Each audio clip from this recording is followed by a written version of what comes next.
ஓம் சாந்தி. எல்லோரும் சந்தோஷமாக இருக்கிறீங்களா? இப்போ இந்தியாவையே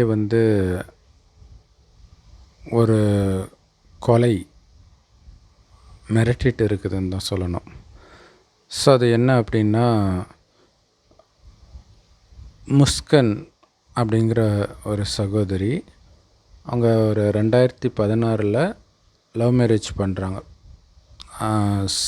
சௌரப் அப்படிங்கிறவர். ஸோ இது மீரட்டில் நடக்குது. ஸோ பையனுடைய வீட்டில் சம்மதிக்கலை இந்த லவ்வுக்கு. அதனால் அவர் வீட்டை விட்டு இந்த பெண்ணை திருமணம் செஞ்சுக்கிறாரு. பெண் வீட்டில் சம்மதம். ஸோ இப்படியே போயிட்டு இருக்குது. அவர் மெர்ச்சன்ட் நேவியில் ஒர்க் பண்ணிகிட்டு இருக்கிறாரு. ஸோ எப்பயாச்சும் தான் வருவாங்களே. அப்போ ரொம்ப அந்யோன்யமாக இருந்திருக்கிறாங்க. இன்ஸ்டாகிராமில் டான்ஸ்லாம் போட்டிருக்கிறாங்க.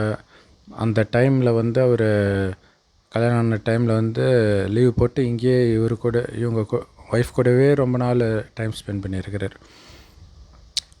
ஸோ இதுக்கப்புறம் நடுவில் என்ன ஆகுதுன்னா 2019 ஸோ 3 வருடத்தில் திருமணமாகி 3 வருடத்தில் ஆக்சுவலாக இவங்க பல வருடம் லவ் பண்ணி கல்யாணம் பண்ணியிருக்கிறாங்க. ஆனால் அந்த 3 வருடத்தில் என்ன ஆகுது அப்படின்னா, இப்போ சோஷியல் மீடியாவில் அந்த ஃப்ரெண்ட்ஸ் குரூப் இருக்கும் இல்லையா, ஸ்கூல் ஃப்ரெண்ட்ஸ் குரூப்பு. அந்த ஸ்கூல் ஃப்ரெண்ட்ஸ் குரூப்பில் 10 வயசு இருக்கும் பொழுதோ அல்லது 10வது படிக்கும்போதோ தெரில, அப்போ ஒரு க்ரஷ் ஒரு பையனுக்கு ஒன் சைடாக இந்த பொண்ணு மேலே இருந்துருக்குது. அவன் பேர் சாஹித். இந்த பொண்ணை விட 2 வயசு சின்ன பையனும் கூட. ஸோ அப்படின்னு அர்த்தம் ஜூனியராக தான் இருந்திருப்பான். ஸோ அப்படி பேசும்போது சோஷியல் மீடியாவில் பேசும்போது பழக்கமாகுது. அது கள்ளத்தொடர்பாகவும் மாறுது. இது இல்லாமல் என்னாச்சுன்னா, அந்த பையனுக்கு அந்த பிளாக் மேஜிக் இந்த மாதிரி விஷயம்லாம் பண்ணிகிட்டு இருக்கிறான். இது இல்லாமல் அந்த பையன் ட்ரக்குக்கும் அடிக்ட்டு, இந்த பொண்ணுக்கும் ட்ரக்கு பழக்கத்தை கற்றுக் கொடுக்குறான். ஸோ இப்படியே இருக்கும்போது ஒரு டைம் கணவனுக்கு தெரிஞ்சிடுது. டைவர்ஸ் பண்ணலான்னு பார்த்தா ஏற்கனவே அவங்களுக்கு 6 வயசில் குழந்தை வேறு இருக்குது. ஸோ அந்த குழந்தையுடைய நலனை கருத்தில் கண்டு அப்படியே இருக்கிறோம். ஒரு தடவை குழந்தையுடைய பர்த்டேக்கு வர வேண்டியதாக இருந்தது.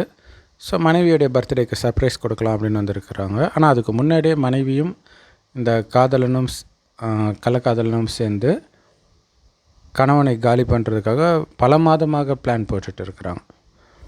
ஸோ இப்போ திடீர்னு வேறு வந்துட்டாங்களா, இன்னும் இவங்களுக்கு எரிச்சலாக தான் இருக்குது. ஸோ அப்போ சாப்பாட்டில் தூக்கு மாத்திரை கலந்து அந்த பொண்ணு கொடுக்குறா. ஆனால் அந்த நேரம் அவன் ஃபுல் மயக்க நிலைக்கு போகல. அதனால் அவனை இவங்களால் கொலை பண்ண முடியல. அதுக்கப்புறம் ஒரு நாள் சாப்பாட்டில் அது மாதிரி கொடுத்து அப்போ தான் மயங்கி இருந்திருக்காங்க. அப்போ அவன் மேலே ஏறி கத்தியால் நெஞ்சிலே 3 கிழிக்கி வச்சிருக்கிறான். ஸோ அதுக்கப்புறம் காதலனை வர வச்சு அந்த உடம்பை 16 துண்டாக வெட்டி, கழுத்து தனியாக கை தனியாக எல்லாத்தையும் உடச்சி அங்கே இருக்கக்கூடிய ட்ரம்மில் போட்டு மேலே சிமெண்ட்டு போட்டு மூடிட்டான். இதில் என்ன ஒரு ஹைலைட்னா, இதை பண்ணிவிட்டு அடுத்த நாளே டூர் ஹனிமூனுக்கு போயிருக்கிறாங்க. ஹோலி கொண்டாடுறாங்க. ஹோலி கொண்டாடி இந்த சௌரபுடைய ஃபோனில் இருந்தே அவங்க தங்கச்சிக்கெல்லாம் சில மெசேஜெலாம் அனுப்பிட்டுருக்குறாங்க. ஆனால் இந்த குழந்தை 6 வயது குழந்தை அம்மா வீட்டில் இருக்குது. ஸோ எப்படி குழந்தைய விட்டுட்டு போயிருப்பாங்க அப்படின்னு ஒரு சந்தேகம் இருக்குது. அந்த குழந்தை எந்த நேரமும் அப்பா ட்ரம்முக்குள்ளே இருக்காருன்னே சொல்லியிருக்கிறாங்க. ஸோ அந்த குழந்தை இருக்கும்போதே இது நடந்துச்சா என்னன்னு தெரியல. அது எப்படி அந்த குழந்தை சொல்லுதுன்னு தெரியல. ஸோ அதுக்கப்புறம் என்னாச்சு, அவங்க ஒரு கேபு புக் பண்ணி போயிருக்கிறாங்க 30,000 ரூபாய் செலவில். அந்த கேப் டிரைவர் இப்போ வாக்குமூலம் கொடுக்குறார். போகும்போதெல்லாம் எந்த பதற்றமும் இல்லாமல் கூலாக தான் இருந்தாங்க. ஆனால் ஒருத்தருக்கு ஒருத்தர் பேசிக்க கூட இல்லை அப்படின்னு சொல்லிட்டு இருந்தாங்க. நடுவில் அந்த பொண்ணுடைய அம்மா கிட்டேருந்து தான் கால் வந்துச்சு அப்படின்னாங்க. ஸோ அதுக்கப்புறம் என்னாச்சுன்னா, அந்த ஹோலியெல்லாம் கொண்டாடிட்டு திரும்ப அவங்க ஊருக்கு வந்தோடனே அவங்க அம்மா கிட்ட அந்த பொண்ணு சொல்லிடுச்சு உண்மையை. இந்த மாதிரி அவன் எங்களுக்கு தடையாக இருந்தான், அதனால் கொலை பண்ணிட்டேன் அப்படின்ட்டு. உடனே அவங்க அம்மா பொண்ணுன்னு கூட பார்க்காம டக்குன்னு போலீஸ்க்கு ஃபோன் பண்ணி இந்த மாதிரி கொலை பண்ணியிருக்கிறா அப்படின்னு சொல்லி அவளை அரெஸ்ட் பண்ணுறதுக்கு காரணமாக அவங்க இருந்திருக்கிறாங்க. அந்த பையனையுமே அரெஸ்ட் பண்ணியிருக்கிறாங்க.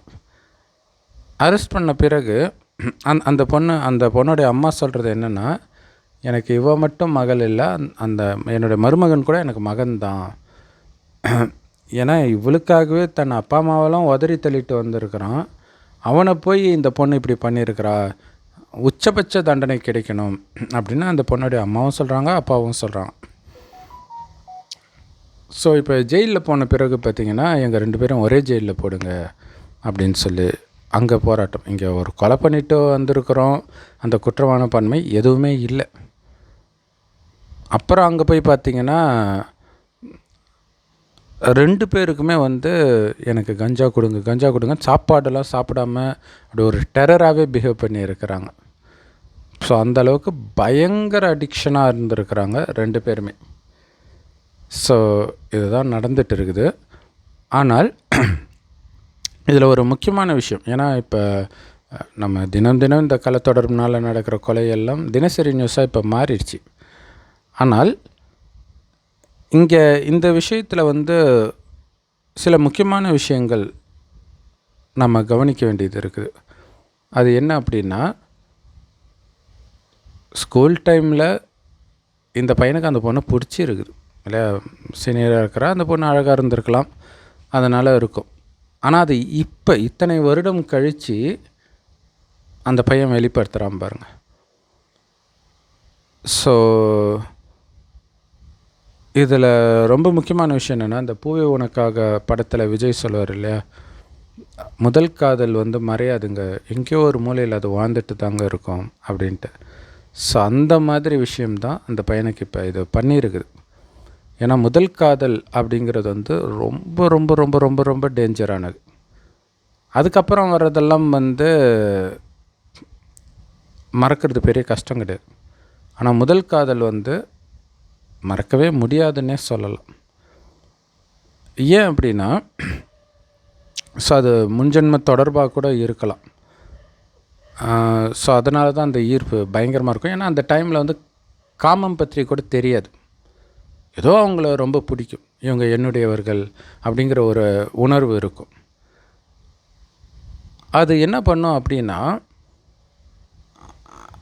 அடுத்து நீங்கள் லவ் பண்ணுறீங்க அப்படின்னா, அதாவது இந்த முதல் காதல்ன்றது லவ்வாக கூட இருக்கணும்னு அவசியம் கிடையாது. ஜஸ்ட்டு ஒன் சைடு அந்த இன்ஃபேச்சுவேஷன் சொல்லுவாங்களே, சும்மா அவங்களுக்கு தெரியாமல் பார்க்குறது, அதுவே அந்த அளவுக்கு மைண்டில் ஒரு மிகப்பெரிய தாக்கத்தை ஏற்படுத்தும் வாழ்நாள் முழுவதுமே. அடுத்தடுத்து அவங்க யாரையாவது லவ் பண்ணுறாங்க அப்படின்னா, இந்த பெண்ணுடைய சாயல் இருக்கும் அவங்கக்கிட்ட. ஏன்னா அந்த சாயலுக்கு அவங்களுடைய மனம் பழக்கப்பட்டு இருக்கும், அதுதான் அவங்கள பிடிச்சி இழுக்கும். அவங்க அழகாக இருக்கிறாங்களோ அசிங்கமாக இருக்கிறாங்களோ, உங்கள் மைண்டில் அதுதான் ஃபிக்ஸ் ஆகிடுச்சு அப்படின்னா, அந்த மாதிரி ஜாடை உள்ள பெண்ணை தான் அவங்க தேடுவாங்க.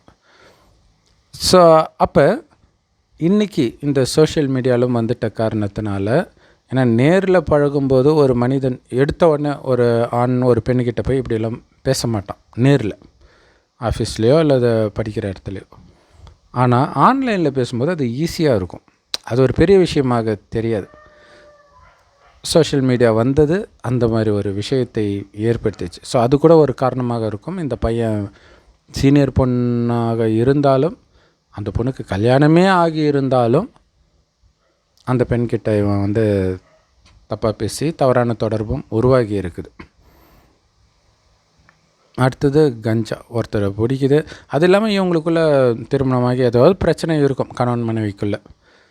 ஸோ அந்த நேரத்தில் இவன் ஒருத்தர் என்னை லவ் பண்ணுறாங்க அப்படின்னு தெரியறது அந்த பொண்ணுக்கு பயங்கர சந்தோஷத்தை கொடுக்கும். ஏன்னா வாழ்க்கையில் இவன் தான் வாழ்க்கைன்னு நினச்சிட்டு இருக்கும்போது, அவனுக்கும் எனக்கு செட் ஆகாது அப்படின்ற ஒரு ஸ்டேஜ் இருக்கும்போது ஒருத்தன் உன்னைத்தான் நான் உயிராக நினைக்கிறேன் அப்படின்போது அந்த பொண்ணுக்கு ஒரு சந்தோஷத்தை, ஆறுதலை, தன்னம்பிக்கையை கொடுக்குது. ஸோ அது விழறதுக்கு ஒரு முக்கியமான காரணமாக இருக்குது.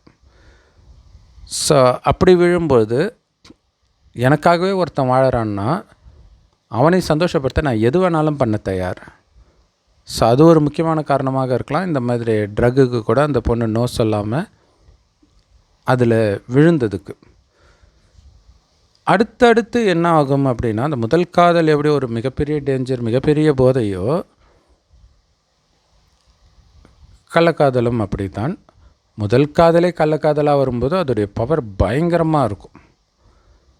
ஸோ அப்போ அதுக்கு தடையாக இருக்கிற எதுலேருந்தும் விலகணும்னு நினைப்பாங்க. லவ்லேருந்து விலக மாட்டாங்க. அதுக்கு தடையாக இருக்கிறவங்க கிட்டேருந்து விலகணும்னு நினைப்பாங்க. அல்லது தடையாக இருக்கிறவங்கள கொலை பண்ணுற அளவுக்கு கூட அழைச்சிட்டு போயிடும் அப்படிங்கிறதுக்கான மிகச்சிறந்த உதாரணமாக இருக்குது. இது இல்லாமல் அந்த பொண்ணு ட்ரக்குக்கு வேறு அடிக்டாக இருக்கிறனால ஒரு பொண்ணு இருக்கிறா நமக்கு. ஸோ அந்த பெண்ணுடைய எதிர்காலம் என்ன ஆகும் அதை பற்றியெல்லாம் புத்தி யோசிக்கவே இல்லை கொஞ்சம் கூட. ஸோ இப்போ அப்பாவையும் கொலை பண்ணியாச்சு, பொண்ணும் ஜெயிலுக்கு போயிட்டாங்க. ஸோ இப்போ அந்த குழந்தையுடைய நிலைமை என்ன? ஸோ இந்த மாதிரி விஷயத்துடைய பிள்ளையார் சுழிய முதல் காதல் தான். ஏன்னா மைண்டில் அந்த மாதிரி தாக்கத்தை ஏற்படுத்துது இல்லையா? அந்த முதல் காதலுக்கு நோ சொல்லிடணும் எப்போவுமே. அப்போ அடுத்த காதலுக்கு எஸ் சொல்லாமா அப்படின்னா அதுதான் ஃபஸ்ட்டு நோ சொல்லியாச்சு. அப்புறம் அடுத்து அதுவும் ஃபஸ்ட்டு காதல் தானே இல்லையா? ஸோ மொத்தத்தில் அதிலிருந்து நீங்கள் விலகியே இருந்தால் தான் உங்களுடைய புத்தி ஸ்டெடியாக இருக்கும், மயக்கம் இல்லாமல் இருக்கும். ஏன்னா அந்த ஒரு மயக்கம், காமம் கொடுக்குற அதே மயக்கம் தான் கஞ்சா அந்த மாதிரி விஷயத்துலையும் வரப்போகுது. மேபி அதிகமாக இருக்கலாம் அல்லது கம்மியாக இருக்கலாம். ஆனால் அந்த மயக்கம், ஸோ அந்த மயக்கத்துக்கு புத்தியை அடிமை ஆக்கிட்டோம் அப்படின்னா புத்தி முதல்ல வேலை செய்யாது, சரியாக வேலை செய்யாது. இப்போ ஸ்கூல் படிக்கும்போது அந்த மாதிரி ஒரு போதையில் இருக்கிறீங்க, புத்தி வேலை செய்யலை, படிப்பு கான்சன்ட்ரேஷன் பண்ண முடியாது. அவன் ஒரு ஃபஸ்ட் ரேங்க் ஹோல்டராக இருந்தால் டக்குன்னு டிஃப்ரென்ஸ் தெரியும். ஒரு ஆவரேஜாக இருக்கிறவங்களுக்கு அவங்களுக்கு அது ஒரு பெரிய விஷயமா தெரியாது. அவனுக்கு புக்கை கையில் வச்சுக்கிட்டு அந்த பொண்ணை நினச்சிட்டு அந்த பையனை நினச்சிட்டு ட்ரீம் பண்ணுறது தான் அவனுக்கு ரொம்ப பிடிச்சதாகவே இருக்கும். ஸோ அதனால் இதனால் என் வாழ்க்கை அழிஞ்சிட்டு இருக்குது அப்படிங்கிறத கூட அவன் உணர மாட்டான். ஆனால் எப்போ இந்த காதல் அப்படிங்கிற ஒரு போதை வந்தாலும் அது மனிதனை அழிக்காமல் விடாது. அதுக்கு ஒரு மிகச்சிறந்த உதாரணம் தான் இந்த மீரட் கொலை வழக்கு. ஸோ இன்னொரு முக்கியமான விஷயம் என்னென்னா, இவங்களே லவ் மேரேஜ் தான் பண்ணியிருக்கிறாங்க, சௌரபும் முஸ்கானும். ஸோ இவனைத்தான் நான் கல்யாணம் பண்ணிப்பேன் அப்படின்ட்டு அந்த பொண்ணும் அடம் பிடிச்சி நின்று இருக்கிறா. அதனால தான் இவரும் கல்யாணம் பண்ணியிருக்கிறாரு. இதில் என்ன ஒரு முக்கியமான விஷயம்னா, இந்த மாதிரி நம்மளை துரத்தி ஒரு பையனோ அல்லது ஒரு பொண்ணோ லவ் பண்ணால் ஜென்ரலாக பிடிக்கும்.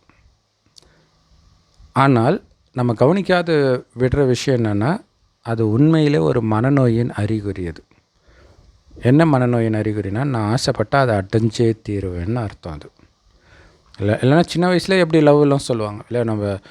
நாங்கள் படிக்கும்போதெல்லாம் பார்த்திங்கன்னா யாருமே லவ் பண்ண மாட்டாங்க. காலேஜில் கூட லவ் பண்ணியிருக்க மாட்டாங்க. வேணால் சும்மா அவங்களுக்குள்ளே பேசிக்குவாங்க, அவ்வளோதான். பசங்களுக்குள்ளே அந்த பொண்ணு சூப்பராக இருக்கா இப்படி பேசுவாங்க, அவ்வளோதான்.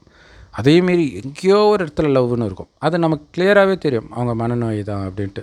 8வது படிக்கும்போது 8வது படிக்கிற பையன் லவ் லெட்டர் கொடுத்தான், அவனுக்கு டிசி கொடுத்துட்டாங்க. 8வது 6வது படிக்கும்போது. ஆனால் இப்போ அதெல்லாம் சர்வசாதாரணமாக ஆயிடுச்சுன்னு நினைக்கிறேன். அப்போ இப்போ இருக்கக்கூடிய குழந்தைங்களும் ரொம்ப அடமெண்ட்டாக இருக்கிறாங்களே, நான் நினச்சி அதை அடைஞ்சே தரணுன்ட்டு. அதோடைய வெளிப்பாடு தான் அது. அந்த லவ் லெட்டர் கொடுக்கறது, தைரியமாக சொல்கிறது. ஸோ இது ஏதாவது ஒன்று ரிஜெக்ட் பண்ணால் என்ன ஆகும், இது அவங்க வேறு யார்கிட்டயாவது சொன்னால் என்ன ஆகும், இதை பற்றிலாம் அவங்க யோசிக்க மாட்டாங்க. நான் அடையணும், அவ்வளோதான். இது எப்போ பிரச்சனை ஆகும்னா, அப்படியே இவங்க கல்யாணம் பண்ணிட்டாங்கன்னு வச்சுக்கோங்களேன். கல்யாணம் பண்ணலனாலும் பிரச்சனை. கல்யாணம் பண்ணாமல் வேறு யாரையாவது நீங்கள் கல்யாணம் பண்ணீங்க அப்படின்னா அவங்க விட மாட்டாங்க. பொண்ணாக இருந்தாலும் சரி, பையனாக இருந்தாலும் சரி. ஸோ சைக்கோ மாதிரி இருக்கிறான் அப்படி இப்படின்னு சொல்லி ஏதோ ஒரு ரீசனில் நீங்கள் போனால் கூட அதுக்கப்புறம் பழி வாங்கிறதுக்கு முயற்சி பண்ணுவாங்க. சரி, கல்யாணம் பண்ணிட்டா பிரச்சனை இல்லையா? அங்கே ஒரு விஷயத்தையும் நான் சொன்னது தான் செய்வேன் அப்படின்னு அடமெண்ட்டாக நினைப்பாங்க. அங்கேயும் பெரிய பிரச்சனையாக இருக்கும். ஸோ பழைய ரஜினி படத்தில், வள்ளின்ற படத்தில் ஒரு டைலாக் சொல்லுவார், உன்னை லவ் பண்ணுறவனை, அதாவது நீ விரும்புகிறவனை விட உன்னை விரும்புகிறவனை கல்யாணம் பண்ணிக்கோ, வாழ்க்கை நல்லா இருக்கும் அப்படின்வாங்க. ஸோ கேட்குறதுக்கு அது நல்லா இருக்கும், ஆனால் அதுக்கு பின்னாடி இப்படி ஒரு ரகசியம் இருக்குது. ஸோ பெற்றோர்கள் பார்த்து திருமணம் பண்ணுறதில் பின்னாடி அவங்களுடைய குணம் எப்படி வேணாலும் மாறலாம், ஆனால் இந்த மனநோய் இல்லை அப்படின்னு. ஆனால் இது கூட அந்த அரேஞ்சர் மேரேஜ் பண்ணுறவங்களாம் இதுக்கு முன்னாடி லவ்வே பண்ணியிருக்க மாட்டாங்களான்னு நமக்கு கேரண்டி கிடையாது, அது நமக்கு தெரியாது. ஸோ அல்லது அவங்க யாருக்கும் வெளிப்படுத்தவே இல்லை லவ் பண்ணுறேன்னு, ஒன் சைடாகவே இருக்குது அப்படின்னா கூட அது பிரச்சனை கிடையாது. ஏன்னா அவனுக்கு அந்த தைரியம் கிடையாது. அந்த தைரியம் இல்லாமல் இருக்கிறது தான் வாழ்க்கையில் ஒரு அவனுடைய கண்ட்ரோலில் மைண்டு இருக்குன்னு அர்த்தம். அந்த தைரியம், அது தைரியம் கிடையாது, போய் நான் லவ் பண்ணுறேன்னு சொல்கிறது. அவுட் ஆஃப் கண்ட்ரோலில் இருக்குது உங்கள் மைண்டுன்னு அர்த்தம். ஸோ அது ஒவ்வொரு சூழ்நிலையிலும் அது வெவ்வேறு விதமாக மிருகத்தனமாக வெளிப்படும். ஸோ இதை புரிஞ்சுக்கணும்.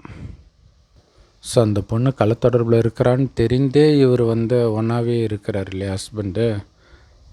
ஸோ அது உயிரையும் குடிக்கும். அவர் பிரச்சனை பண்ணாரா என்னவோ தெரியல. பெரும்பாலும் பிரச்சனை பண்ணாதான் இந்த ஸ்டேஜுக்கு போவாங்க. மொத்தத்தில் இந்த மாதிரி சூழ்நிலையிலும் விலகிறது பெட்டர். ஏன்னா அந்த நேரம் அவங்க அடுத்து எப்படி யோசிப்பாங்கன்றது யாராலையும் கணிக்க முடியாது. இல்லை கல்யாணம் ஆனாலும் பரவாயில்ல, குழந்தை இருந்தாலும் பரவாயில்ல, எனக்கு அந்த அந்த லவ் எனக்கு அது பிடிச்சிருக்குது அப்படின்னு முடிவு பண்ணிட்டு அவங்க எதை வேணாலும் செய்வாங்கன்னு தானே அர்த்தம். ஸோ இது தெரியாமல் தான் நிறைய பேர் மாட்டிக்கிறாங்க. நிறைய கணவன்மார்கள் கொல்லப்படுறாங்க. இன்றைக்கி எல்லாமே தலைகீழாக இருக்குது இல்லையா. ஒரு காலத்தில் மனைவியை தான் இந்த மாதிரி கள்ளத்தொடர்பில் ஒருத்தர் இருக்கிறான், மனைவி தட்டி கேட்குறான்ட்டு கொலை பண்ணுறதெல்லாம் அதுவும் எல்லா இடத்துலையும் இருக்காது, அங்கங்கே இருக்கும்.